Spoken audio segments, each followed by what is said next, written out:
Hi, welcome back to the channel for this comprehensive update on the intensifying conflict in the Middle East between Iran, the United States, and Israel. As we enter day 9 of this war on March 8, 2026, the situation is evolving rapidly, with major shifts in power dynamics that challenge decades of Western dominance. If you're looking for unfiltered analysis that goes beyond mainstream narratives, you've come to the right place. Before we get into it, if you appreciate these in-depth reports, please like this video, share it far and wide, leave a comment with your take, and subscribe to stay updated. Your engagement keeps this channel going strong. To understand the gravity of what's unfolding, let's revisit the roots of this crisis. For over a century, since oil was first discovered in the Middle East, Western powers have exerted control over the region through military might, economic leverage, and strategic alliances. The United States took over from Britain as the dominant force, pouring trillions into building military bases, surveillance networks, intelligence operations, and partnerships with Gulf states. This infrastructure was meant to secure energy supplies, protect Israel, and suppress any challenges to American hegemony. But in just over a week, Iran has dismantled much of this network, exposing the fragility of U.S. power and reshaping the global order in ways no one anticipated. What started on February 28 with the U.S.-Israeli operation that assassinated Iran's supreme leader Ali Khamenei and other key figures has backfired dramatically. Trump expected a quick capitulation, but instead, Iran has unleashed a fierce counteroffensive, wiping out U.S. radar systems, command centers, and bases across the Gulf. Reports confirm strikes on Al Udeid in Qatar, the Fifth Fleet headquarters in Bahrain, and facilities in Saudi Arabia, Kuwait, the UAE, Iraq, and Jordan. Satellite imagery shows extensive damage, with explosions and fires at these sites. Iranian drones and hypersonic missiles have overwhelmed defenses, turning what was supposed to be a swift victory into a humiliating setback for Washington. In a particularly shocking incident, Chinese sources report that a group of high-ranking U.S. military officials were killed by an Iranian missile strike while meeting in a hotel in the Middle East. This highlights Iran's precision targeting and the vulnerabilities in U.S. operations. On the battlefield, Iran continues to break through Israel's Iron Dome with advanced hypersonic and cluster missiles, bombarding Tel Aviv and other key areas. Explosions have rocked the city, hitting defense ministry buildings and airports. As U.S. and Israeli ammunition depletes, Israel risks becoming a sitting duck, allowing Iran to dictate terms in the region. The munitions situation is critical and favors Iran in the long run. U.S. stockpiles are depleting at an alarming rate. Pentagon officials admit that after just days of intense exchanges, interceptor reserves for systems like Patriot and THAAD are running low. One Gulf ally has only enough for another week. The U.S. is desperately redirecting supplies from Asia and Europe to support Israel, but experts warn that high-end munitions could run out in weeks if the conflict drags on. Trump met with weapon producers on Friday, March 6th, and announced they agreed to quadruple production of exquisite-class weaponry, but ramping up will take months or years, not days.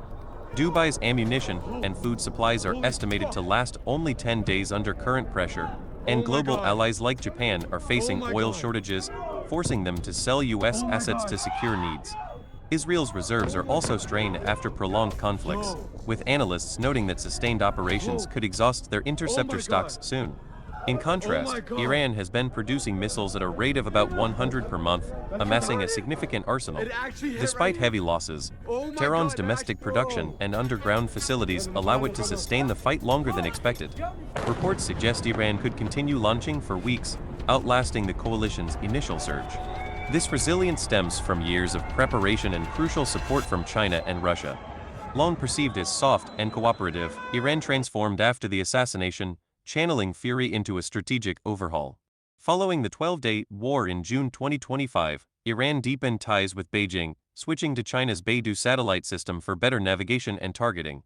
Just 2 months ago, 16 large Chinese transport planes landed in Tehran, likely delivering advanced supplies. 3 Chinese warships, including an electronic monitoring vessel, are now in the war zone, and experts believe Chinese technicians are on the ground assisting with operations.